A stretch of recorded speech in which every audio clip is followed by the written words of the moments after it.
Combien de fois t'es-tu regardé dans le miroir et as-tu senti que la personne en face de toi n'est pas celle que tu veux vraiment être? La routine, la peur, l'inertie, tout semble conspirer pour te maintenir piégé dans un cycle interminable de monotonie et de conformisme. Et je sais que, dans ton esprit, résonnent des phrases comme « c'est comme ça la vie »,« il n'y a rien à faire »,« il est trop tard pour changer ». Mais je veux te dire quelque chose que peut-être personne n'a osé te dire auparavant. Ce n'est pas la vie. C'est toi qui tiens les chaînes qui te maintiennent prisonnier. Maintenant, dis-moi, combien de temps de plus vas-tu continuer à permettre que la peur et l'habitude dictent ton destin? Dans cette vidéo, je vais te montrer comment tu peux redémarrer ta vie depuis zéro. Il ne s'agit pas de fuir ni de disparaître, mais d'une véritable renaissance intérieure. Tu apprendras à te dépouiller de tout ce qui t'a freiné et à construire un chemin aligné avec qui tu es vraiment.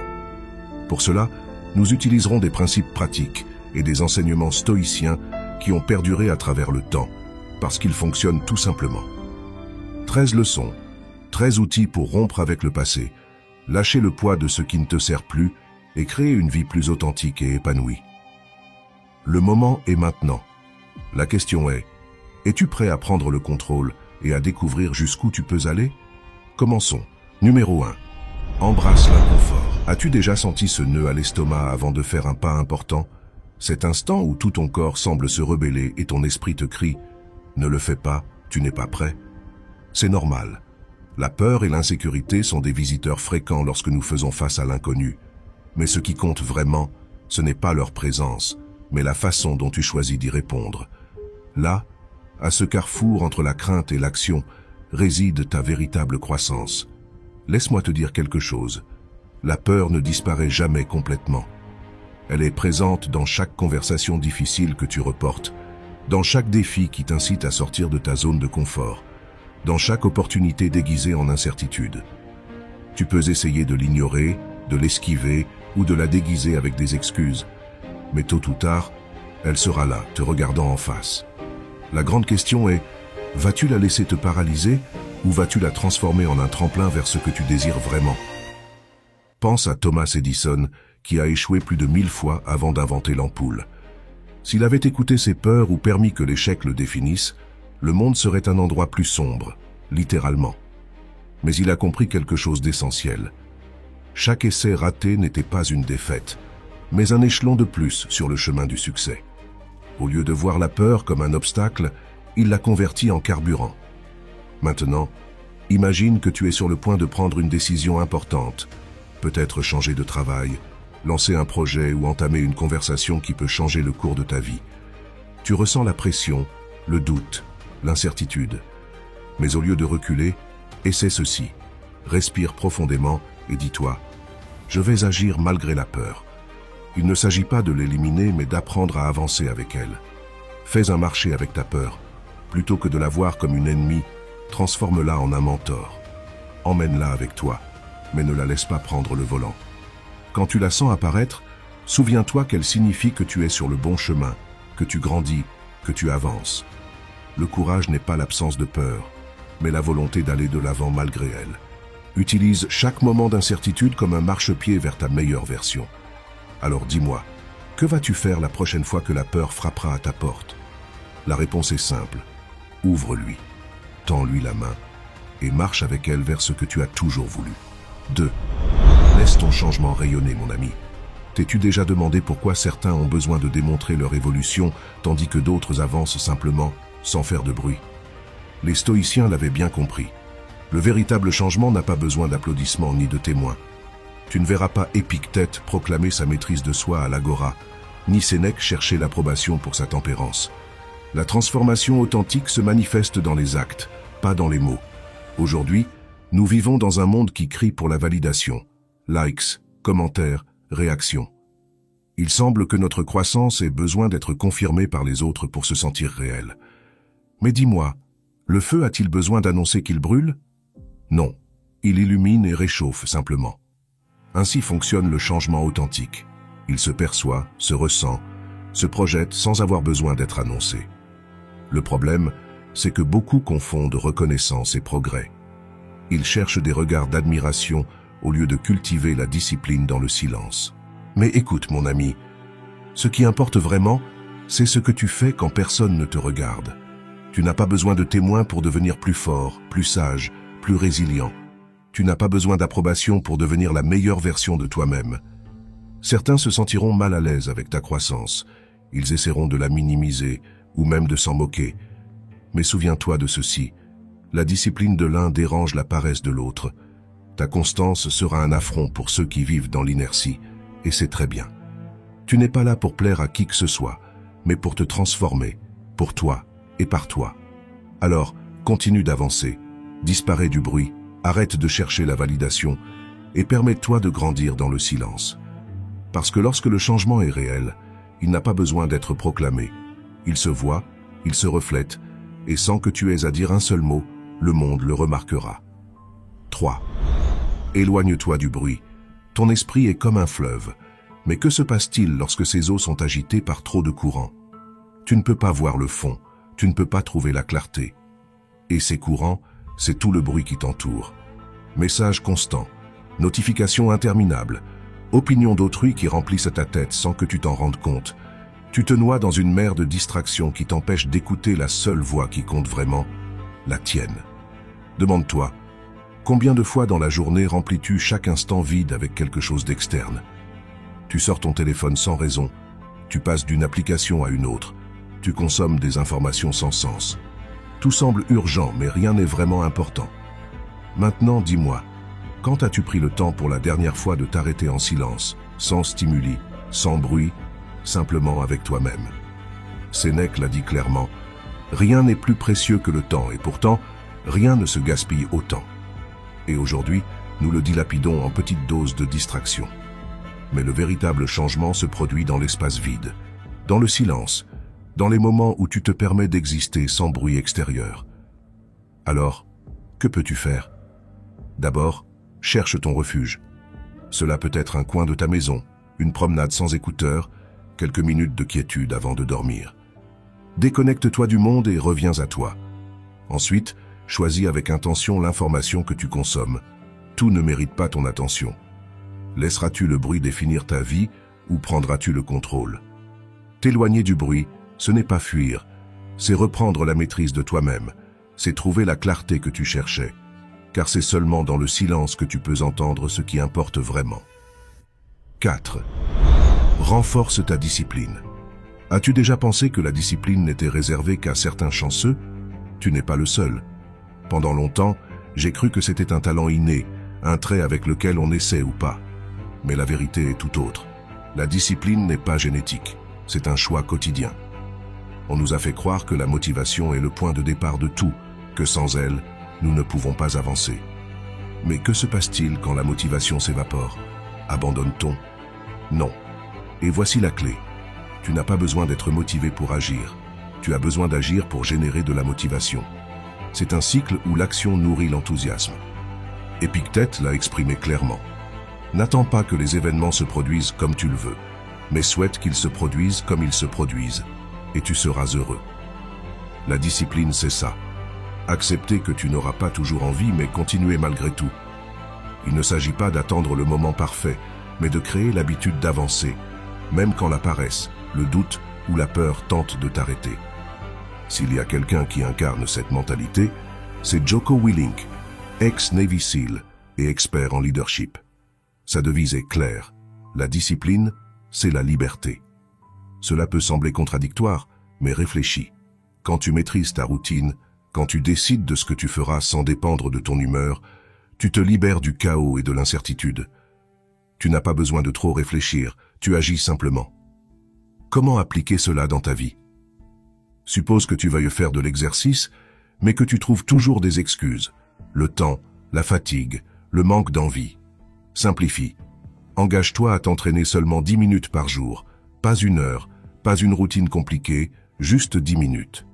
Le truc, c'est de le rendre si facile que tu ne puisses pas dire non. Ensuite, planifie l'horaire et prépare-toi à l'avance. Tenue prête, espace défini, 0 barrière. Et le plus important, fais-le même si tu n'en as pas envie. Chaque fois que tu tiens un engagement avec toi-même, tu renforces ta confiance et tu construis l'identité d'une personne disciplinée. Ce n'est pas la quantité, mais la constance qui compte. Car au final, la discipline n'est pas une prison. C'est le pont entre qui tu es aujourd'hui et qui tu veux être. Alors, arrête d'attendre et commence maintenant. Fais le premier pas, aussi petit soit-il, et tu verras comme tout commencera à changer.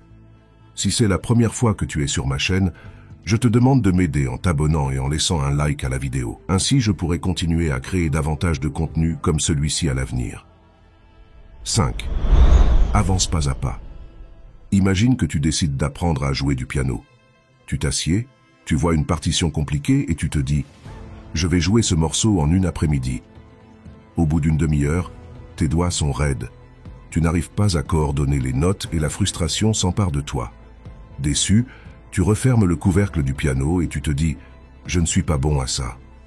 Le lendemain, l'idée de réessayer te semble épuisante, non pas parce que le piano est difficile, mais parce que tu as essayé de tout faire d'un coup, sans entraînement, sans petit progrès. Cela te rappelle quelque chose? C'est ainsi que nous abordons beaucoup de nos objectifs. Nous voulons un changement immédiat, mais en voyant que ce n'est pas possible, nous abandonnons. Pourtant, il y a un meilleur chemin. Le philosophe Épictète disait « Aucune grande chose ne se réalise soudainement. Si tu veux bâtir quelque chose, tu dois poser une brique à la fois. » Mais combien de fois attendons-nous des résultats instantanés? Nous voulons nous transformer sans passer par le processus. Et lorsque nous nous rendons compte que le progrès prend du temps, nous abandonnons.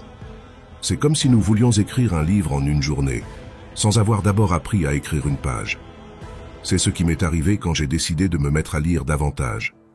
Je me suis proposé de terminer un livre en une semaine, et j'ai commencé par un titre dense et compliqué. Au bout de quelques jours, je me suis senti épuisé et accablé. J'ai alors compris que je devais changer de stratégie. Au lieu de me concentrer sur la fin du livre, je me suis concentré sur la lecture de seulement 5 pages par jour, sans pression ni hâte. Peu à peu, j'ai terminé non seulement ce livre, mais bien d'autres. Cela m'a rappelé une histoire à propos d'un garçon nommé Thomas et de son grand-père.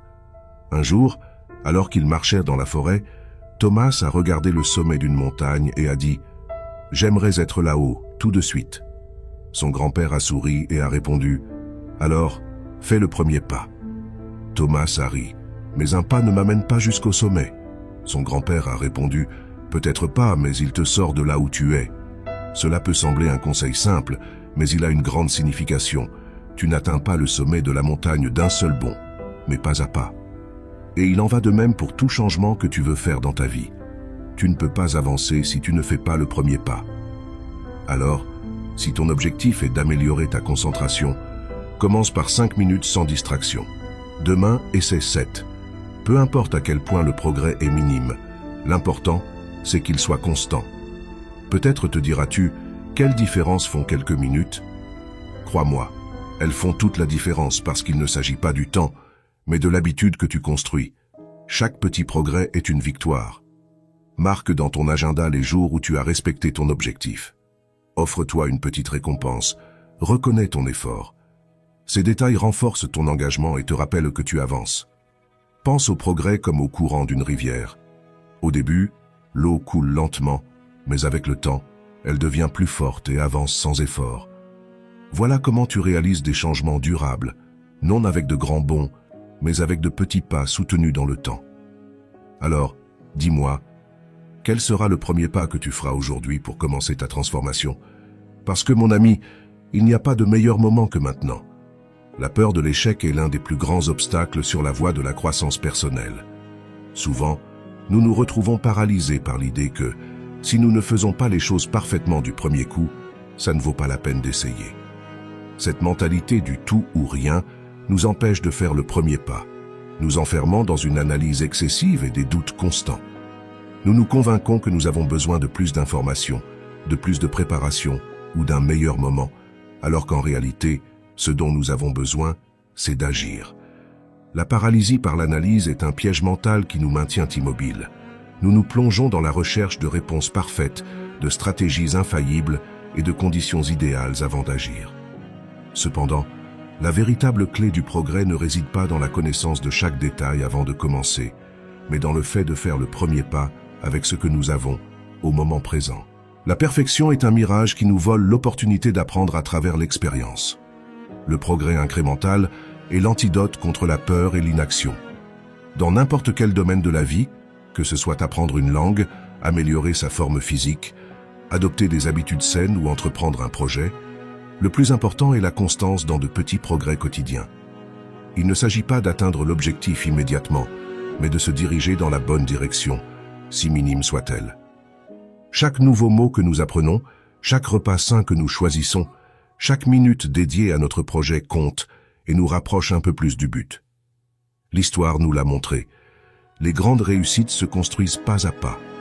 Thomas Edison, par exemple, a échoué des milliers de fois avant d'inventer l'ampoule. Mais chaque échec lui a appris quelque chose de nouveau sur ce qui ne fonctionnait pas. Des écrivains de renom, comme Stephen King ou J.K. Rowling, ont commencé avec quelques pages éparses avant de façonner des histoires complètes. Tout grand succès a son origine dans de petits efforts quotidiens qui, au fil du temps, s'accumulent en résultats extraordinaires. L'effet cumulé est la manifestation mathématique de ce principe en action. Tout comme l'intérêt composé en finance transforme de petits investissements en grandes fortunes au fil du temps, l'accumulation d'efforts quotidiens transforme de petites habitudes en grandes transformations personnelles. La clé réside dans la répétition, dans la constance et dans la confiance que chaque action, aussi petite soit-elle, a un impact significatif à long terme. C'est là que la discipline joue un rôle fondamental. Beaucoup de gens croient qu'ils doivent se sentir motivés pour agir, alors qu'en réalité, c'est la discipline qui garantit le succès. La motivation est volatile, elle va et vient, mais la discipline nous maintient fermes même les jours où nous n'avons pas envie de continuer. Développer la capacité d'agir au-delà de l'inspiration du moment est ce qui distingue ceux qui accomplissent de grandes choses de ceux qui ne font que les rêver. La patience et la constance sont des vertus peu valorisées dans un monde qui nous a habitués à la gratification instantanée. Nous voulons des résultats immédiats. Mais la réalité est que tout ce qui a de la valeur demande du temps. La patience n'est pas de la résignation, mais de la confiance dans le processus. Être constant malgré l'absence de résultats immédiats est ce qui nous permettra de voir le changement réel avec le temps. Pour maintenir la constance, il existe des méthodes pratiques qui peuvent faire la différence. La technique de Seinfeld, par exemple, consiste à cocher un calendrier pour chaque jour où nous réalisons une action importante et à ne pas briser la chaîne. La règle du 1% nous rappelle que nous améliorer un peu chaque jour produit un impact énorme à long terme. La méthode Kaizen, fondée sur l'amélioration continue, nous enseigne que de petits ajustements constants nous mènent à des niveaux d'excellence inimaginables. Voir le progrès est un facteur psychologique puissant. Quand nous enregistrons nos avancées, que ce soit dans un journal, une application ou des graphiques visuels, nous renforçons notre engagement et nous augmentons notre motivation. Le simple fait de constater que nous progressons, même petit à petit, nous incite à continuer. Cependant, sur tout chemin, nous rencontrons des moments de stagnation. Il y aura des jours où il semblera que nous n'avançons pas, que nos efforts ne portent pas leurs fruits. C'est là que la persévérance devient essentielle. Surmonter ces moments exige de se souvenir pourquoi nous avons commencé, d'ajuster la stratégie si nécessaire et d'accepter que le progrès n'est pas toujours linéaire. Parfois, faire un pas en arrière est nécessaire pour prendre de l'élan et continuer d'avancer. L'échec n'est pas l'ennemi, il fait partie du processus. Souvent, nous tirerons les meilleures leçons de nos erreurs.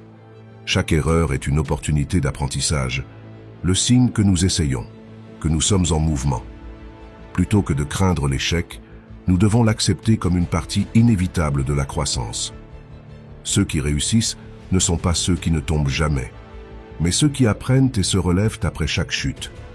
Le vrai progrès ne consiste pas à tout faire parfaitement dès le début, mais à avancer, s'adapter, apprendre et poursuivre. La clé, c'est de commencer, de faire confiance au pouvoir des petits pas, et de se rappeler que chaque jour est une nouvelle occasion de nous rapprocher de la meilleure version de nous-mêmes. 6. Célèbre chaque pas. T'est-il déjà arrivé de commencer à lire un livre pour sauter des pages et aller directement à la fin? Ce serait perdre l'essence de l'histoire, n'est-ce pas? Pourtant, parfois, nous vivons de cette façon, obsédés par la destination, sans prêter attention au trajet. Nous nous disons, quand j'obtiendrai cette promotion, quand j'aurai le partenaire idéal, quand j'atteindrai mon objectif, comme si le bonheur était un point fixe dans le futur. Mais la vérité, c'est que nous n'avons que le présent. Marc Aurèle l'a parfaitement résumé. Le bonheur de ta vie dépend de la qualité de tes pensées. Ce n'est pas ce qui viendra qui définit ton bien-être, mais comment tu interprètes déjà ce que tu as. Se valoriser ne consiste pas à attendre que tout soit résolu pour ressentir de la satisfaction, mais à apprendre à voir la valeur dans chaque petit pas. Le psychologue Martin Seligman parle de 3 composantes essentielles du bien-être: le plaisir, l'engagement et le sens. Et voici la clé. Quand nous apprenons à reconnaître nos progrès, même minimes, chacun de ces éléments prend vie. Apprécier ne signifie pas réserver la célébration uniquement aux grandes réussites, mais trouver de la satisfaction dans chaque action qui te rapproche de la meilleure version de toi-même. L'engagement consiste à reconnaître ton effort sans le sous-estimer ni le comparer. Et le sens, c'est donner de la valeur à chaque petit progrès, en comprenant qu'il fait partie d'un changement plus grand. Vois le processus comme la construction d'une relation solide avec toi-même. Peut-être qu'avant, tu te négligeais, mais maintenant tu as décidé de faire de petits changements. Mieux dormir, te dire des mots aimables, te donner du temps pour ce qui te fait du bien. Même si ce ne sont que de petits détails, ils sont la base d'une transformation réelle. Mais si tu ne les apprécies pas, c'est comme planter un jardin et ne jamais prendre le temps d'admirer comment il fleurit. Alors, comment peux-tu intégrer cela à ta vie? Voici quelques stratégies simples mais efficaces. Tiens un journal de réussite. Pas besoin que ce soit compliqué. Note simplement chaque petit progrès. Depuis le fait de dire non, là où avant tu disais oui, jusqu'à mener à bien une tâche que tu remettais à plus tard. Avec le temps, tu verras l'impact accumulé. Une autre option, c'est de t'envoyer des messages d'encouragement. Oui, écris-toi des notes comme tu le ferais pour un ami. Aujourd'hui, tu as progressé, continue comme ça. Place-les dans des endroits visibles pour te rappeler que chaque pas compte. Et essaie aussi une playlist de motivation. Ajoute une chanson chaque fois que tu réalises quelque chose qui te rapproche de ton objectif. Cette liste sera la preuve sonore de tout ce que tu as avancé. En fin de compte, célébrer chaque pas n'est pas un caprice, c'est la base d'un changement réel. Si nous ne valorisons pas notre progrès, à quoi bon tout l'effort? Apprécie chaque décision, chaque petit acte d'amélioration, car c'est ainsi que tu deviens vraiment celui ou celle que tu veux être. Maintenant, dis-moi, quel petit progrès vas-tu célébrer aujourd'hui? Nous voulons te lire et t'accompagner sur ce chemin. 7. Conçois ton but. T'es-tu déjà arrêté pour te demander ce qui te motive vraiment? Au-delà des routines quotidiennes, des responsabilités et de ce que les autres attendent de toi, il existe une raison plus profonde qui donne du sens à tout ce que tu fais. Sans un but clair, la vie devient un ensemble d'actions mécaniques qui peuvent te laisser avec une sensation de vide. Il est temps de faire une pause et de te demander « Quelle est la raison qui m'anime chaque jour ?» Les réponses ne se trouvent pas dans le bruit du monde extérieur. Marc Aurèle l'avait bien compris. La clarté surgit dans le silence, dans ces moments où le tumulte se dissipe et où tu peux t'écouter. L'introspection est la clé pour découvrir ce qui te motive véritablement. Ce n'est pas dans les réseaux sociaux ni dans les opinions des autres, mais dans l'espace que tu t'accordes pour réfléchir à ce que tu veux vraiment pour ta vie. Redécouvrir ton but implique de lâcher ce qui ne t'appartient pas. Souvent, nous portons des attentes étrangères, des idées imposées qui nous détournent de notre chemin. Pour concevoir ton destin, tu dois d'abord nettoyer le terrain, te défaire de ce qui ne te sert pas et faire place à ce qui compte. C'est un processus de détachement qui peut être difficile, mais c'est aussi la base de toute transformation authentique. Ne te laisse pas tromper par les images parfaites que tu vois sur les réseaux. Derrière chaque vie idéale, il y a une histoire qui n'est pas toujours montrée. Tu n'as pas besoin d'une vie d'apparence, mais d'un but qui soit authentiquement le tien. Demande-toi, quelle activité aimes-tu tellement que tu la ferais même si on ne te payait pas pour la faire? C'est la piste qui peut t'emmener vers ce qui te comble vraiment. Un but ne devrait pas seulement te bénéficier, mais aussi avoir un impact sur les autres. Trouve la façon dont ce qui te passionne peut apporter quelque chose au monde. Ensuite, transforme cette inspiration en action. Définis 3 petits pas que tu peux faire cette semaine pour progresser dans ta voie. Tu n'as pas besoin d'un plan détaillé dès le début, seulement de la détermination de bouger dans la bonne direction. Vivre avec un but, c'est comme allumer un phare au milieu du brouillard. Même si le chemin n'est pas toujours facile, Savoir où tu veux aller t'aidera à surmonter les obstacles avec clarté et détermination. La perfection n'est pas l'objectif, mais l'authenticité.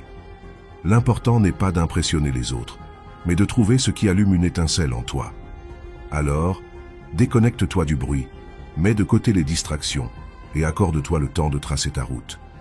Découvrir ton pourquoi ne demande pas de grandes révélations, mais de petits moments de réflexion sincère. Fais le premier pas, et le reste du chemin se révélera à toi. Le but et la résilience sont profondément entrelacés. Avoir une direction claire dans la vie ne nous permet pas seulement d'avancer avec détermination, mais nous donne aussi la force nécessaire pour affronter les moments d'incertitude. Quand le chemin est semé d'embûches, se souvenir de la raison de nos actions nous donne l'énergie de continuer. C'est dans ces instants que la connexion avec notre but devient un refuge, une ancre qui nous maintient fermes face à l'adversité. La résilience naît de la certitude que nos actions ont un sens supérieur, que nous n'avançons pas sans but, mais pour une raison qui nous pousse et nous soutient. Découvrir ce but n'est pas toujours le fruit d'une grande révélation. Souvent, c'est la curiosité qui nous y mène. Explorer l'inconnu, suivre nos intérêts, oser expérimenter la nouveauté. Chaque question que nous nous posons, chaque moment d'émerveillement et chaque inquiétude qui nous motive à chercher des réponses nous rapproche de cette vérité intérieure. Parfois, nous croyons que le but doit être clair et défini dès le départ, mais en réalité, il peut se construire peu à peu, à travers des expériences qui nous révèlent ce qui résonne réellement en nous. La curiosité est l'étincelle initiale qui allume le feu du but. Cependant, il est courant de confondre but et passion. Tandis que la passion peut être intense et éphémère, le but est profond et persistant. Tout ce qui nous passionne n'a pas nécessairement la capacité de nous soutenir dans la durée. La passion peut nous enflammer en un instant, mais si elle n'est pas connectée à quelque chose de plus grand, elle risque de s'éteindre. En revanche, le but va au-delà. C'est une raison d'être qui nous pousse même dans les moments où la motivation faiblit. La vraie magie se produit lorsque nous trouvons un croisement entre ce qui nous passionne et ce qui donne du sens à notre vie. Là, dans cet équilibre, se trouve une source inépuisable d'énergie et de direction. Pourtant, nous sommes souvent piégés par la paralysie par l'analyse. Nous réfléchissons, planifions, mais nous n'agissons pas. La recherche du but ne doit pas devenir une excuse pour rester immobile. C'est à travers l'action que nous trouvons la clarté. Essayer, expérimenter, se tromper et ajuster la route nous permet de découvrir ce que nous voulons vraiment. Chaque action, aussi petite soit-elle, nous rapproche un peu plus de notre vérité. Il vaut mieux avancer dans une direction incertaine que de rester immobile, en attendant la certitude absolue. La clarté vient avec l'expérience, non avec la théorie. Dans ce processus, la gratitude joue un rôle essentiel. Pratiquer la gratitude nous permet de voir clairement ce que nous avons déjà et de valoriser les expériences qui nous ont menés jusqu'ici. Cela nous aide à identifier les moments où nous nous sommes sentis pleins et satisfaits, nous donnant des indices sur ce qui nous nourrit vraiment. Quand nous sommes conscients des aspects de notre vie qui nous ont donné le plus de sens, nous pouvons nous concentrer pour les renforcer et les placer au centre de notre chemin. La gratitude ne nous rapproche pas seulement du but, elle nous permet aussi de parcourir le chemin avec une perspective plus positive et enrichissante. Au fur et à mesure que nous avançons, une question inévitable se pose. Que voulons-nous laisser derrière nous? Penser à notre héritage nous aide à définir notre but avec plus de clarté. Il ne s'agit pas de renommée ni de reconnaissance, mais de l'impact que nous laissons sur ceux qui nous entourent. Chaque action que nous entreprenons, chaque mot que nous prononçons, et chaque empreinte que nous laissons chez les autres construit l'héritage de notre existence. Réfléchir à la façon dont nous voulons être rappelés nous aide à aligner nos décisions sur ce qui compte vraiment pour nous. Vivre avec la conscience que chaque jour est une opportunité de construire cet héritage nous motive à agir avec intention et responsabilité. Enfin, il est essentiel de comprendre que le but n'est pas quelque chose d'immuable. Tout au long de la vie, nos priorités, nos intérêts et nos expériences évoluent, et avec eux, notre but aussi. Être ouvert à cette transformation nous permet de rester alignés avec notre essence à chaque étape de la vie. Nous ne devons pas nous accrocher à une idée fixe de ce que nous pensons que notre but devrait être, mais nous permettre de grandir et de nous adapter. La flexibilité nous donne la liberté de nous redécouvrir encore et encore. Maintenant toujours, vive la flamme de la signification et de la direction. En définitive, le but est le moteur qui nous propulse, et la résilience est la force qui nous permet de nous tenir sur la route. À travers la curiosité, l'action, la gratitude et la réflexion sur notre héritage, nous pouvons trouver et renforcer ce but.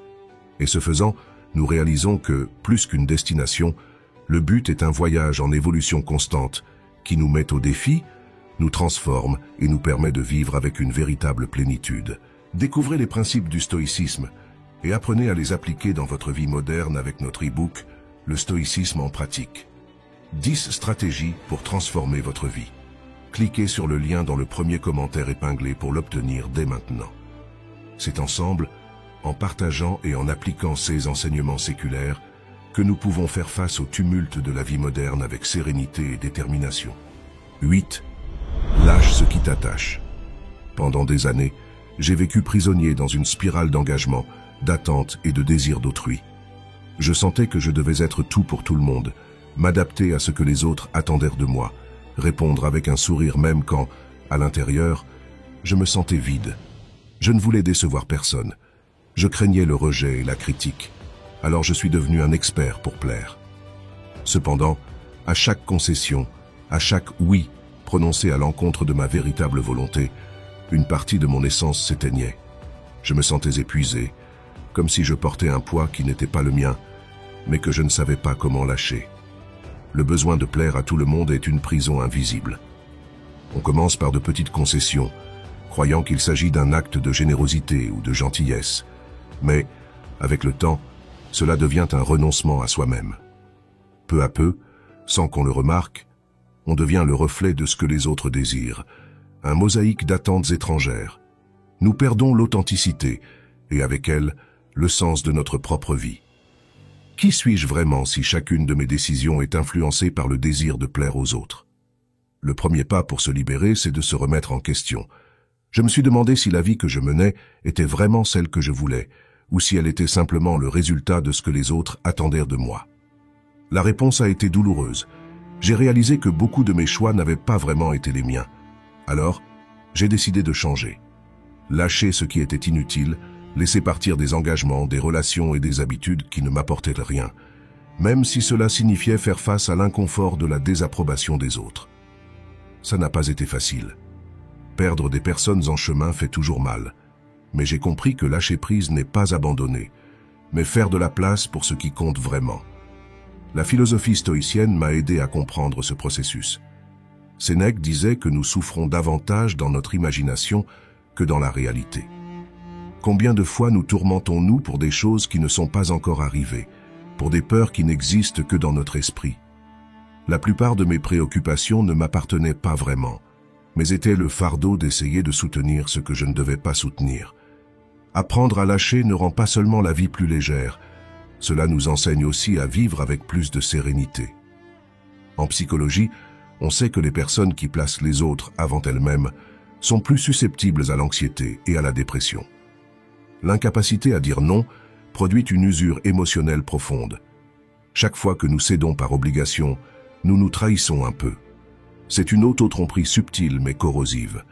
Apprendre à dire non, sans culpabilité, à établir des limites et à les respecter, est essentiel pour le bien-être mental et émotionnel. Le mythe de la loyauté éternelle est un autre poids dont j'ai appris à me libérer. Toutes les relations ne sont pas destinées à durer toujours. Il y a des amitiés et des liens qui remplissent un cycle, et s'y accrocher par simple obligation ne fait que générer de la souffrance. La gratitude ne doit pas être confondue avec l'esclavage émotionnel. Parfois, la plus grande preuve d'amour-propre est de s'éloigner. La peur du vide nous empêche d'avancer. Nous nous accrochons à ce que nous connaissons parce que le changement fait vertige, même si nous savons que ce que nous connaissons nous détruit. La société nous a enseigné à résister, à endurer, à ne pas abandonner, mais on nous a rarement dit que le bonheur implique aussi de lâcher prise. J'ai appris à pratiquer le minimalisme émotionnel, à éliminer ce qui ne m'apporte rien, ce qui ne fait qu'occuper de l'espace sans apporter de valeur. Un des outils les plus utiles dans ce processus a été de tenir un journal de déchargement. Écrire chaque jour ce qui me pesait, les émotions qui me tourmentaient, m'a permis de repérer des schémas et de lâcher progressivement ce qui était inutile. J'ai aussi fait une liste de priorités, me demandant ce qui était vraiment important. Cela m'a aidé à me concentrer sur l'essentiel. Petit à petit, j'ai pratiqué de petits actes de détachement.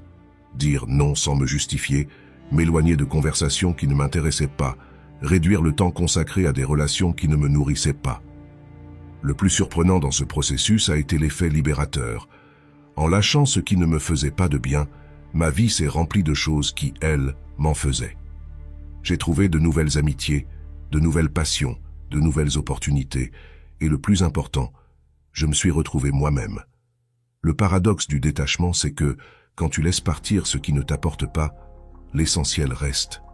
Finalement, j'ai découvert que vivre pour plaire aux autres est un fardeau inutile, et que la véritable paix arrive quand tu décides d'être fidèle à toi-même. Depuis le moment où nous naissons, notre identité commence à être façonnée par des forces extérieures. Parents, professeurs, amis, et la société en général nous construisent avec des mots, des attentes et des normes implicites que, bien souvent, nous intériorisons sans les questionner. On nous dit qui nous sommes, ce qui nous définit et ce que nous devrions poursuivre dans la vie.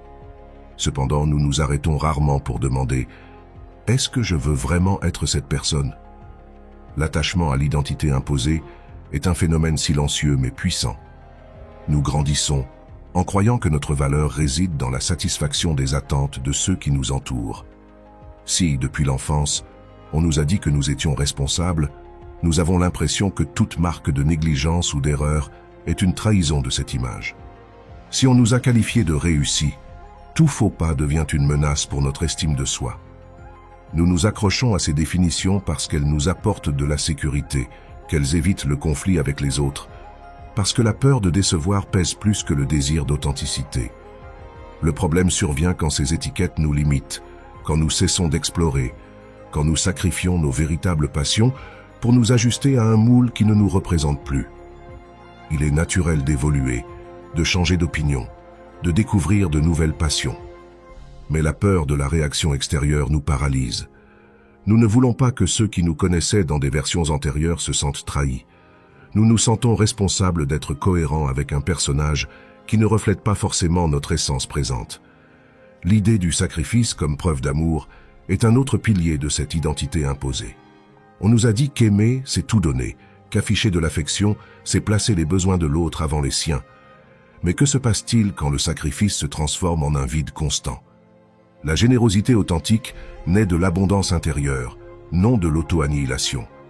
Si nous donnons jusqu'à nous retrouver sans rien, si nous priorisons les autres au point de nous oublier nous-mêmes, nous finissons par devenir l'ombre de ce que nous pourrions être. L'amour ne devrait pas exiger que nous renoncions à notre identité, mais qu'il la valorise.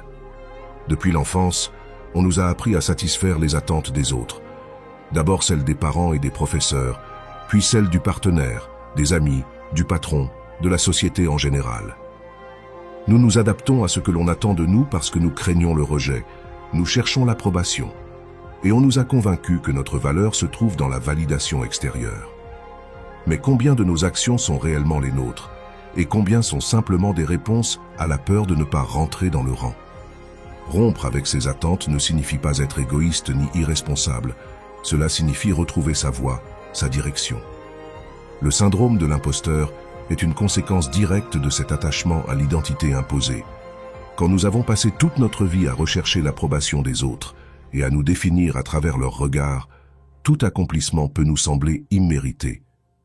Nous nous convainquons que nous ne sommes pas assez bons et que, à n'importe quel moment, on nous démasquera comme fraude. La véritable estime de soi ne naît pas des applaudissements extérieurs, mais de la conviction interne de notre propre valeur. Construire cette confiance requiert de lâcher le besoin d'être validé en permanence et de croire en notre capacité, sans attendre que quelqu'un d'autre nous le confirme. Lâcher prise n'est pas abandonner, mais se transformer. On nous a appris que laisser partir équivaut à échouer, que s'accrocher à ce que nous connaissons est une vertu. Mais il existe des relations, des emplois, des idées et des versions de nous-mêmes dont nous devons nous séparer pour pouvoir avancer. Tout ce qui nous a accompagnés jusqu'ici ne nous servira pas forcément à l'avenir. Apprendre à lâcher, c'est reconnaître que la croissance implique de se détacher de ce qui ne nous nourrit plus sans culpabilité ni peur. La culpabilité est l'une des chaînes les plus puissantes de l'attachement. Nous nous sentons responsables de maintenir les autres heureux, de ne pas blesser, de ne pas décevoir. Mais la culpabilité ne peut pas être le moteur de nos décisions. Si nous restons dans des relations toxiques, dans des emplois qui nous épuisent, dans des routines qui nous étouffent uniquement parce que nous pensons que c'est comme ça que ça doit être, nous nous refusons la possibilité de vivre avec authenticité. Gérer la culpabilité implique de comprendre que nous ne pouvons pas porter sur nos épaules le bien-être émotionnel des autres au détriment du nôtre. Nous n'avons pas à soutenir l'insoutenable pour éviter de mettre autrui mal à l'aise. Le changement suscitera de la résistance chez notre entourage. Lorsque nous décidons de lâcher, d'évoluer et de transformer notre vie, il est fréquent de se heurter au rejet ou à l'incompréhension. Ceux qui nous connaissaient dans des versions antérieures peuvent ressentir que nous les abandonnons. Ils peuvent essayer de nous ramener au confort de ce que nous connaissons. Mais la pression sociale et familiale ne peut être un frein à notre évolution. Soutenir notre processus de changement, en dépit de la résistance extérieure, est un acte d'amour-propre. Se libérer de l'attachement à l'identité imposée est un chemin difficile, mais nécessaire.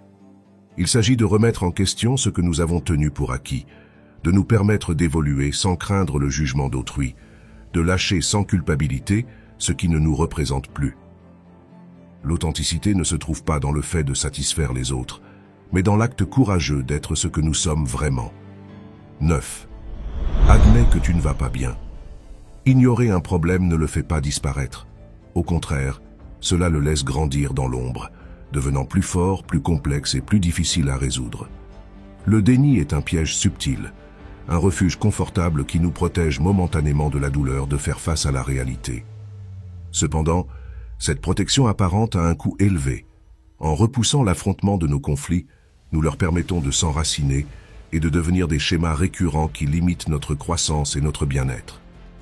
Admettre que quelque chose ne fonctionne pas n'est pas un acte de défaite, mais de courage. Cela exige la disposition à nous regarder sans filtre, à accepter nos émotions sans jugement et à reconnaître que l'inconfort est le premier signe d'une transformation. Le mal-être est un indicateur, pas un ennemi. C'est le signal que quelque chose doit changer dans notre vie. Au lieu de le rejeter, nous devons apprendre à l'écouter. Celui qui ose reconnaître son insatisfaction fait le premier pas vers une vie plus authentique et pleine. Le stoïcisme nous enseigne que la clé d'une vie sereine n'est pas d'éviter la douleur, mais d'apprendre à l'affronter avec courage. Épictète nous rappelle que nous ne contrôlons pas ce qui se passe, mais bien notre réaction face à cela. Marc Aurèle, dans ses Pensées pour moi-même, souligne l'importance d'accepter la réalité avec équanimité, sans résistance ni drame. Accepter ce qui est, au lieu de s'accrocher à ce qui devrait être, nous libère d'une grande partie de la souffrance que nous nous infligeons nous-mêmes.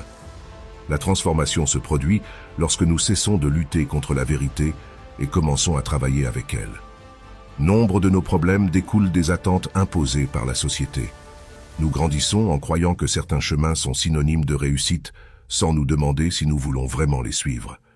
Nous nous adaptons à des normes que nous n'avons pas choisies. Nous nous efforçons de rentrer dans des moules qui nous sont inconfortables et, ce faisant, nous nous éloignons de nous-mêmes. L'insatisfaction chronique est le prix à payer quand on vit une vie qui ne nous appartient pas. Ce n'est qu'en nous interrogeant honnêtement que nous pouvons découvrir ce que nous voulons réellement et prendre des décisions alignées avec notre essence. Pour rompre avec l'inertie et gagner en clarté, la pratique de l'introspection est essentielle. Écrire une lettre de la vérité nous permet d'exprimer sans censure ce que nous ressentons réellement sur notre vie. Nous vivons dans une société qui valorise la productivité et la résilience, et qui laisse rarement de place à la fragilité. Nous nous sentons obligés de prouver que nous avons tout sous contrôle, que nous sommes capables de gérer n'importe quelle situation sans perdre l'équilibre. Pourtant, nous entourer de personnes qui nous acceptent entièrement, avec nos forces et nos faiblesses, peut tout changer. Un environnement compréhensif nous aide à affirmer qu'il est normal de ne pas aller bien, et que demander de l'aide n'est pas un signe de faiblesse, mais de maturité émotionnelle. Ne pas aller bien peut signifier beaucoup de choses. Parfois, c'est le résultat d'un processus de croissance où nous nous sentons inconfortables parce que nous sortons de notre zone de confort. D'autres fois, c'est un signe que nous sommes coincés dans une situation qui nous fait du mal et qu'il nous faut un changement. Apprendre à distinguer l'inconfort de la croissance du blocage est essentiel pour prendre de bonnes décisions. Ressentir de la peur ou de l'insécurité au moment de relever de nouveaux défis est normal et fait souvent partie du processus d'évolution personnelle. Mais si notre mal-être vient d'une routine nuisible, de relations toxiques ou d'habitudes destructrices, c'est un signal qu'il nous faut agir. La véritable transformation arrive après l'acceptation. Reconnaître que quelque chose ne va pas est un premier pas nécessaire, mais ça ne sert à rien si nous n'agissons pas. Ce n'est pas un point final, mais le point de départ pour réaliser des changements qui nous mènent à un plus grand bien-être. Parfois, ces changements peuvent être minimes, nous permettre de nous reposer sans culpabilité, parler avec quelqu'un en qui nous avons confiance, établir des limites avec les autres, ou simplement nous donner la permission de ressentir, sans nous presser de trouver des solutions immédiates. Au fil du temps, ces petits gestes d'auto-empathie peuvent devenir la base d'une vie plus authentique, où le bien-être ne se construit pas en ignorant le mal, mais en apprenant à l'écouter et à agir en conséquence. Le stoïcisme nous enseigne que nous ne pouvons pas contrôler tout ce qui se passe dans notre vie, mais nous pouvons contrôler notre réponse à cela. Pratiquer l'auto-empathie, c'est reconnaître que nous sommes humains, en évolution constante, et qu'il est normal de ne pas aller bien parfois. L'important, c'est ce que nous faisons ensuite, comment nous prenons soin de nous, comment nous apprenons de l'expérience, et comment nous assumons la responsabilité de ce que nous pouvons changer. En fin de compte, l'auto-empathie ne se limite pas à nous-mêmes, elle s'étend aussi aux autres. 10. Trouve ton espace. Dans le tourbillon de la vie quotidienne, où les obligations et les distractions semblent réclamer chaque minute, il est facile de se perdre soi-même. Les demandes extérieures nous poussent à reporter le contact avec notre univers intérieur, jusqu'à ce qu'un jour, nous nous rendions compte que nous avons vécu pour les autres, sans nous réserver d'espace pour notre propre existence. Pourtant, trouver un refuge personnel, un sanctuaire où nous puissions nous déconnecter et nous retrouver, est essentiel pour retrouver l'équilibre et le bien-être. Virginia Woolf, dans son célèbre essai « Une chambre à soi », soutenait que pour qu'une personne puisse développer sa créativité et sa pensée indépendante, elle a besoin d'un espace physique et mental où elle puisse exister sans interruption. Bien que Woolf parlait depuis la perspective de la femme écrivaine dans une société qui lui refusait des espaces d'autonomie, son message transcende les genres et les époques. Nous avons tous besoin d'un endroit où nous puissions être, sans la pression de répondre aux attentes des autres. Ce principe se reflète dans l'histoire d'un voisin qui, se sentant fatigué par la routine et en manque de temps pour lui-même, décida de transformer un petit coin de sa maison en refuge personnel. Il ne s'agissait pas d'une pièce entière, mais d'un simple espace près d'une fenêtre, avec une chaise confortable, une table et une plante. Cependant, ce petit havre lui permit de se reconnecter à lui-même et de trouver un moment de paix et de clarté au milieu du chaos du quotidien. Ce n'était pas la taille de l'espace qui importait, mais l'intention avec laquelle il fut créé. Avoir un espace à soi apporte d'innombrables bénéfices. Il réduit le stress, en offrant un répit face aux exigences constantes du monde extérieur. La clarté mentale fleurit quand nous nous éloignons du bruit et nous plongeons dans un environnement que nous avons conçu pour l'introspection. Cela renforce aussi notre bien-être émotionnel, en nous donnant la possibilité de traiter nos émotions sans interférence. Dans un monde où l'hyperconnexion peut générer de l'anxiété, disposer d'un lieu où nous pouvons nous déconnecter et nous recentrer est un acte essentiel d'auto-soin. Apprendre à apprécier le temps seul est un art qui nous permet de trouver la paix dans notre propre compagnie et de là, de construire des relations plus complètes avec les autres. Avoir un espace personnel favorise aussi la concentration et la clarté mentale. Dans l'histoire, nous trouvons de nombreux exemples de personnages qui ont cherché, dans leur refuge personnel, la tranquillité et la clarté nécessaires pour leur plus grande création. Des moines dans leurs cellules de méditation, aux écrivains et philosophes ayant trouvé dans la solitude l'étincelle de leurs idées les plus brillantes, l'espace intime a toujours été un tournant pour la créativité et la productivité. Un environnement pensé et conçu avec conscience peut devenir un sanctuaire où les idées coulent librement, où les décisions se prennent avec plus de certitude et où les objectifs se planifient avec sérénité. Au fil de notre vie, notre refuge personnel évolue avec nous. Les besoins et priorités d'un moment donné peuvent changer du tout au tout avec le temps. ce qui signifie que notre espace doit se transformer aussi. Ce qui autrefois nous réconfortait peut devenir une limitation si nous ne le mettons pas à jour, conformément à notre évolution. Adapter notre environnement à nos nouvelles étapes de croissance est un processus qui nous permet d'honorer notre propre transformation personnelle. Notre espace est un témoin silencieux de nos émotions, de nos crises et de nos triomphes. Chaque objet, chaque recoin, chaque détail raconte une histoire de qui nous avons été et de la personne que nous sommes en train de devenir. La pratique de la mindfulness dans notre espace personnel renforce ce lien entre l'environnement et notre bien-être. Créer des rituels de présence et de pleine conscience aide à transformer notre refuge en un lieu sacré où le stress et l'anxiété se dissipent. Le lien entre l'environnement, les sens et le bien-être émotionnel est incontestable. Les arômes, les couleurs, les textures et l'éclairage contribuent tous à façonner une atmosphère qui influe sur notre humeur. Les exercices de respiration, les pratiques de relaxation et les moments de calme enrichissent l'expérience du refuge, le transformant en un espace de renouveau et d'équilibre. Partout dans le monde, les cultures ont conçu le refuge personnel de manière diverse. Alors que, dans certaines sociétés occidentales, on valorise l'individualité et la séparation comme étant partie intégrante du bien-être personnel, dans beaucoup de traditions orientales, on met l'accent sur l'harmonie avec l'environnement et l'intégration avec la nature. Des jardins zen japonais aux cabanes de retraite en forêt, chaque culture a sa propre façon de créer des espaces qui favorisent la paix intérieure. Apprendre de ces perspectives nous permet d'enrichir notre propre relation à l'espace, en incorporant des éléments qui résonnent avec notre essence et nos besoins. Bien au-delà d'être un lieu de repos ou de productivité, notre espace personnel peut devenir un refuge de guérison émotionnelle. Dans les moments de deuil, de crise ou de changement majeur, disposer d'un environnement qui nous apporte de la sécurité et de la tranquillité peut être un facteur clé de notre processus de rétablissement.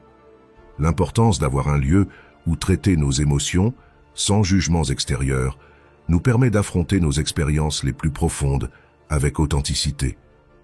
Des éléments symboliques, comme certaines couleurs, des parfums, des textures ou des objets ayant une signification, peuvent aider à transformer l'ambiance en un espace thérapeutique, un coin où nous puissions simplement être, sans attente ni pression. C'est un rappel que l'équilibre commence de l'intérieur et se répercute sur tout ce qui nous entoure. En fin de compte, notre espace est une manifestation de notre identité. Ce n'est pas un simple ensemble de murs et de meubles, mais le reflet de notre univers intérieur, de nos émotions, pensées et aspirations. En prenant soin de notre environnement avec intention et objectif, nous cultivons aussi notre bien-être mental et émotionnel. Dans l'équilibre entre l'ordre extérieur et la paix intérieure, nous trouvons un chemin vers une vie plus harmonieuse et consciente. 11. Brise les chaînes. Nous nous retrouvons prisonniers d'un réseau d'habitudes, d'excuses et de croyances qui nous empêchent d'avancer. Comme un oiseau dans une cage dorée, nous confondons le confort avec la liberté, sans nous rendre compte que les barreaux invisibles de la routine nous maintiennent prisonniers.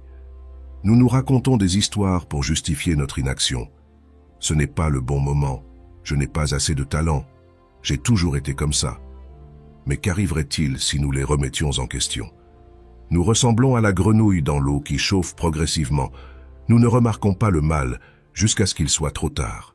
Nous nous laissons distraire par le bruit du monde, par des écrans qui clignotent et des conversations superficielles, sans faire face à la véritable question. Vivons-nous selon notre potentiel? Marc Aurèle disait « Si quelque chose d'extérieur te blesse, ce n'est pas cela qui te perturbe, mais ton jugement à son sujet. » Le plus grand piège dans lequel nous tombons, c'est de croire que notre environnement détermine notre destin. Nous attendons que les circonstances changent avant d'agir, alors qu'en réalité le changement commence dans l'esprit. Assumer la responsabilité de sa vie n'est pas simple. Cela veut dire cesser de blâmer les autres et accepter que le chemin de la transformation est notre choix. La peur du changement est une force puissante. Nous préférons le malaise connu à l'incertitude de la croissance. Ouvrir les yeux après être resté longtemps dans l'obscurité fait mal. Nous résistons à la lumière parce qu'elle révèle des vérités inconfortables. Mais tout comme un muscle qui se renforce grâce à la résistance, notre esprit s'élargit lorsque nous affrontons l'inconnu. La véritable question est, Voulons-nous une vie de confort vide ou une vie de sens, même si cela implique de l'effort et du risque? Il n'est pas nécessaire d'opérer des changements brusques. Les transformations durables se construisent avec de petites actions répétées. Un jour, nous décidons de nous lever plus tôt. Un autre jour, nous préférons lire plutôt que de faire défiler sans fin les réseaux. Et peu à peu, sans nous en rendre compte, nous bâtissons une nouvelle version de nous-mêmes. La clé est l'intention et la persévérance. L'environnement nous façonne aussi. Nous entourons-nous de personnes qui renforcent nos chaînes ou qui nous aident à nous en libérer? Erich Fromm alertait sur le fait que la société promeut la conformité et la peur de l'autonomie. Si nous nous entourons de ceux qui craignent le changement, nous adopterons leur peur. Si nous cherchons ceux qui défient leurs propres limites, nous serons inspirés à faire de même. Un exercice pratique pour prendre conscience de son potentiel est d'écrire 2 lettres. L'une depuis notre perspective actuelle, exprimant nos peurs et nos limites, et l'autre depuis un futur où nous avons brisé nos chaînes, décrivant la liberté et la croissance atteinte. En les comparant, nous nous rendons compte que l'abîme entre ces 2 versions de nous-mêmes n'est pas infranchissable. Il s'agit d'un choix quotidien. Nous libérer des habitudes limitantes n'est pas un événement. C'est un processus continu d'autoconnaissance et d'effort conscient. Remettre en question nos croyances, sortir de la zone de confort et agir avec intention sont les piliers du changement. Il n'y a pas de raccourci, seulement l'engagement constant à défier nos propres limites. Et, au bout du chemin, nous découvrons que la liberté n'a jamais été hors de nous, mais dans le courage d'ouvrir la cage et d'oser voler. Depuis notre naissance, notre esprit commence à se modeler selon les valeurs, les croyances et les attentes qui nous entourent. Ce que nous pensons possible ou impossible, ce que nous croyons correct ou incorrect, et même notre propre perception de qui nous sommes, est profondément influencé par la famille et la société. Sans nous en rendre compte, nous grandissons dans des cages invisibles faites de croyances limitantes qui déterminent la portée de notre vie. Un des barreaux les plus solides de ces cages, c'est la peur de l'échec. On nous enseigne dès l'enfance que nous tromper est honteux, quelque chose qu'il faut éviter à tout prix. Par conséquent, nous apprenons à nous contenter de la sécurité du connu, en restant dans une zone de confort qui nous protège de la possibilité d'échouer, mais nous empêche aussi de grandir. Nous nous convainquons que la prudence est la même chose que la paralysie de l'analyse, alors qu'en réalité, la prudence nous invite à évaluer les risques sans renoncer à l'action. La paralysie, en revanche, nous laisse coincés dans un cycle infini de doutes et d'excuses. Le confort est un refuge séduisant. Il nous offre de la stabilité et une sensation de sécurité. Mais souvent, il devient un piège silencieux. Quand la peur du changement dépasse le désir d'évoluer, nous nous résignons à des vies qui ne nous comblent pas. Nous préférons la fausse sensation de stabilité à l'incertitude de la nouveauté, même si cette nouveauté pourrait nous apporter plus de plénitude. Ce dilemme, entre sécurité et accomplissement personnel, se manifeste dans des décisions quotidiennes. Rester dans un travail insatisfaisant par peur de l'inconnu, maintenir des relations qui ne nous apportent plus rien par crainte de la solitude, ou repousser nos rêves parce que le chemin vers eux est incertain. Mais la sécurité sans croissance est une illusion vide. Avec le temps, la routine étouffe la créativité, tue la passion et éteint l'envie d'explorer. Nous devenons prisonniers de notre propre confort, sans nous rendre compte que la seule façon d'avancer, c'est de remettre en question cette stabilité artificielle. Tout au long de notre vie, nous développons des habitudes et des pensées automatiques qui dictent notre comportement sans que nous nous en rendions compte. Ces schémas mentaux nous contrôlent, nous maintenant dans le même cycle d'action et de résultats. Rompre avec eux requiert d'abord de les identifier, d'observer les histoires que nous nous racontons et de remettre en question leur véracité. Le journaling est un outil puissant pour détecter ces pensées répétitives. En écrivant sur nos émotions, nos peurs et nos croyances, nous remarquons les discours internes qui nous limitent. Une fois conscients de ceci, nous pouvons reprogrammer notre esprit pour y installer de nouvelles croyances, mieux alignées avec notre croissance. Cela ne se fait pas du jour au lendemain, mais chaque pensée remise en question est un pas de plus vers la liberté. Notre entourage a aussi un impact profond sur notre façon de penser et d'agir. Les relations toxiques peuvent renforcer nos chaînes mentales, nous emmenant vers des doutes et des peurs qui nous empêchent d'avancer. La culture et l'éducation jouent également un rôle clé dans notre perception de ce qui est possible, imposant des normes invisibles que nous suivons sans les questionner. Pour atteindre une vraie transformation, il est fondamental de nous entourer de personnes qui favorisent notre croissance, qui mettent au défi nos croyances limitantes au lieu de les renforcer. La qualité de nos relations détermine la qualité de notre mentalité. Quand nous changeons notre environnement, nous changeons nos possibilités. Souvent, nous croyons que le changement requiert une révolution interne immédiate. Mais, en réalité, la transformation la plus efficace se produit au moyen de petits ajustements quotidiens. La règle du 1% nous enseigne que s'améliorer un peu chaque jour, même dans un aspect minime, produit des résultats exponentiels avec le temps. Les grands changements ne se construisent pas du jour au lendemain. Ils sont le fruit de petites habitudes constantes qui, progressivement, font partie de notre identité. La patience est essentielle dans ce processus. Ceux qui recherchent des changements drastiques et rapides finissent généralement frustrés et abandonnent. En revanche, ceux qui comprennent que la constance est plus puissante que l'intensité ponctuelle réussissent à mettre en place une transformation durable. Un des plus grands obstacles à notre croissance, c'est le besoin d'approbation externe. Nous nous soucions trop de ce que les autres pensent de nous, ce qui nous amène à agir selon des attentes qui ne sont pas les nôtres, plutôt que de suivre notre propre chemin. Lâcher ce besoin est un acte de libération profonde. De même, le désir de contrôle absolu nous maintient dans un état constant d'anxiété. Nous voulons prédire chaque résultat, minimiser chaque risque, nous assurer que tout se passe comme prévu. Pourtant, le paradoxe, c'est que, lorsqu'on apprend à lâcher prise, nous avançons avec plus de fluidité. Les pratiques stoïciennes nous aident à développer la résilience face à l'incertitude, en nous rappelant que nous ne pouvons pas contrôler le monde, mais que nous pouvons contrôler notre réponse. L'un des exercices les plus puissants pour rompre nos barrières internes, c'est la question inverse. Que se passerait-il si je faisais exactement le contraire de ce que je crains? Ce simple questionnement nous oblige à défier nos suppositions et à nous ouvrir à de nouvelles possibilités. Un autre exercice utile est de visualiser le pire scénario possible. Souvent, notre peur de l'échec se fonde sur une idée exagérée de ce qui pourrait mal tourner. En décrivant en détail le pire résultat, nous nous rendons compte qu'il n'est pas aussi terrifiant que nous le pensions, et cela nous donne le courage d'agir. Enfin, tenir un journal du courage nous aide à consigner chaque fois que nous affrontons une peur et le résultat obtenu. En documentant nos petites victoires, nous construisons la confiance nécessaire pour continuer à avancer. Les cages invisibles de l'esprit ne se brisent pas facilement, mais c'est le seul chemin vers une vie authentique et pleine. Cela demande de remettre en question des croyances ancrées, de sortir de la zone de confort, de défier des schémas automatiques et de nous entourer d'un environnement qui favorise notre croissance. C'est un voyage de transformation qui ne se produit pas du jour au lendemain. Mais chaque pas dans la bonne direction nous rapproche de la liberté véritable. 12. Fais de la douleur ton allié. La douleur est l'une des expériences les plus redoutées et évitées par l'être humain.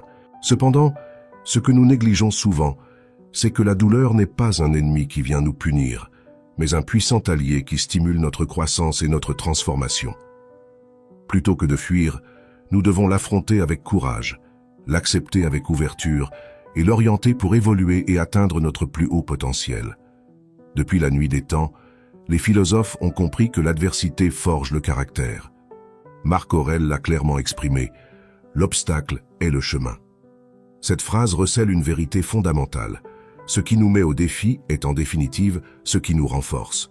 Chaque expérience douloureuse nous polit, comme le courant d'une rivière polit une pierre, nous rendant plus résistants, plus sages et plus complets. La douleur est un professeur, pas une punition. Au lieu de nous demander « Pourquoi cela m'arrive ?», demandons-nous « Que puis-je en apprendre ?»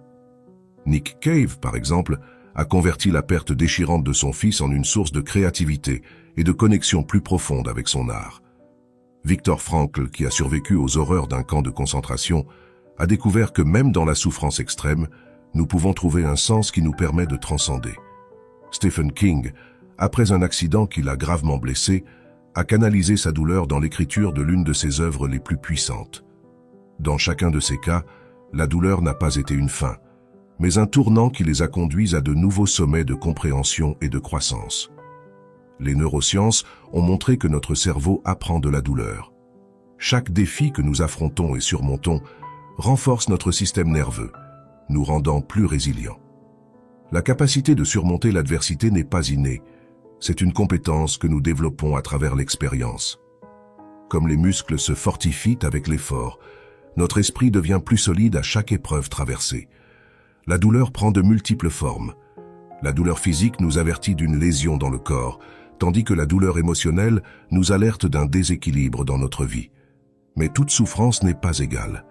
Il existe une différence entre la souffrance inutile et la douleur productive. La souffrance inutile se produit quand nous résistons à la réalité, quand nous luttons contre l'inévitable et nous nous accrochons à ce qui n'est plus. La douleur productive, en revanche, est celle qui nous pousse à changer, à évoluer et à nous reconstruire. Curieusement, la créativité fleurit au milieu de l'adversité.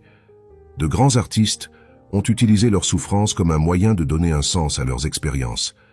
La musique, la littérature, la peinture ou toute autre forme d'expression créative sont devenus des refuges où la douleur se transforme en quelque chose de beau et de significatif. Dans la profondeur de la douleur se trouve le noyau de l'inspiration, un espace où nous nous tournons vers l'intérieur et découvrons des vérités qui, autrement, seraient restées cachées. Le processus de transformer la douleur en croissance requiert de la volonté et de l'engagement. Des outils comme la méditation et le stoïcisme nous apprennent à accepter la douleur plutôt qu'à y résister. L'écriture réflexive, comme le journaling, nous permet de traiter nos émotions et de trouver la clarté au milieu du chaos. Les rituels personnels, comme marcher en silence, allumer une bougie ou pratiquer une respiration profonde, peuvent servir d'ancrage pour nous soutenir dans les moments de crise. Et bien sûr, l'appui d'une communauté nous rappelle que nous ne sommes pas seuls dans notre souffrance, que d'autres ont parcouru ce chemin avant nous et en sont sortis plus forts. La douleur agit aussi comme une boussole, nous indiquant ce qui est vraiment important. Elle peut nous signaler que nous sommes sur la mauvaise voie ou qu'il est temps d'opérer un changement significatif dans notre vie. Ignorer la douleur ne fait que prolonger la souffrance. L'écouter nous permet de prendre des décisions plus cohérentes avec notre essence.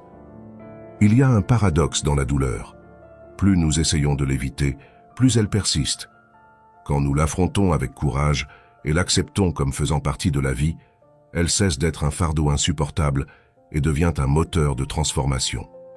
Nous nous rendons compte que ce n'est pas la douleur elle-même qui nous détruit, mais notre résistance à celle-ci. En fin de compte, la douleur est un outil de croissance. L'accepter au lieu de la rejeter nous permet de la convertir en force, en sagesse et en sens. Il ne s'agit pas de fuir la souffrance, mais de l'utiliser comme un carburant pour une vie plus pleine et plus significative. Ceux qui apprennent à transformer leur douleur en pouvoir ne se contentent pas de survivre à l'adversité. Ils en ressortent avec une lumière intérieure plus brillante et une compréhension plus profonde de leur propre chemin. La douleur est une force de transformation, un catalyseur qui pousse les gens à reconsidérer leur vie, leurs croyances et leurs décisions. Tout au long de l'histoire, les moments de crise ont été le point de rupture pour des individus et des sociétés, les amenant à une réinvention qu'ils n'auraient jamais envisagée autrement. Quand tout semble s'effondrer, l'être humain découvre en lui des réserves cachées de force et de créativité. La zone de confort devient inhabitable, et la douleur nous oblige à explorer de nouvelles possibilités. 13. L'art de disparaître et de renaître. L'art de disparaître et de renaître est un processus profond, presque alchimique, où une personne s'immerge dans l'obscurité de sa propre existence pour en ressortir avec une nouvelle lumière. Tout au long de l'histoire, diverses philosophies ont parlé de cette transformation personnelle comme d'un voyage nécessaire pour atteindre la plénitude. Le stoïcisme, le bouddhisme et d'autres courants philosophiques ont souligné l'importance de la mort symbolique, la capacité à laisser partir une identité passée pour en accueillir une nouvelle. Les philosophies antiques comprenaient que, pour grandir, il est souvent nécessaire de mourir symboliquement. Il ne s'agit pas d'une fin physique, mais du renoncement aux parties de notre identité qui nous ont définis, mais ne nous servent plus. Les stoïciens parlaient de l'impermanence et de la nécessité d'accepter le changement comme une constante de la vie. Épictète enseignait que la souffrance surgit quand nous nous accrochons à ce que nous ne pouvons pas contrôler, et peu de choses sont plus incontrôlables que le passage du temps et l'évolution personnelle. Pour renaître, nous devons d'abord nous détacher des masques que nous portons. La société nous impose des étiquettes, des rôles et des attentes, et avec le temps, nous finissons par nous y confondre. Nous devenons la personne que les autres attendent que nous soyons, au lieu de celle que nous voulons être. Mourir symboliquement est un acte de courage. C'est dire adieu à la sécurité de ce que nous connaissons pour nous aventurer dans l'inconnu. Nous vivons à une époque de bruit. Les réseaux sociaux, la validation extérieure et les distractions constantes nous maintiennent déconnectés de notre propre être. Disparaître, ne serait-ce qu'un temps, est un acte révolutionnaire. Les stoïciens pratiquaient le retrait temporaire pour fortifier leur esprit. Marc Aurèle, dans ses Pensées pour moi-même, écrivait sur l'importance de trouver un refuge en soi, un espace où aucune perturbation extérieure ne pourrait nous atteindre. Quand nous choisissons le silence, nous faisons face à ce que nous sommes vraiment, sans l'opinion des autres, sans la pression de la productivité, sans le besoin de prouver quoi que ce soit. Il ne reste que notre essence, et dans ce vide, nous trouvons les réponses que nous cherchions tant. On ne peut pas renaître sans d'abord lâcher prise.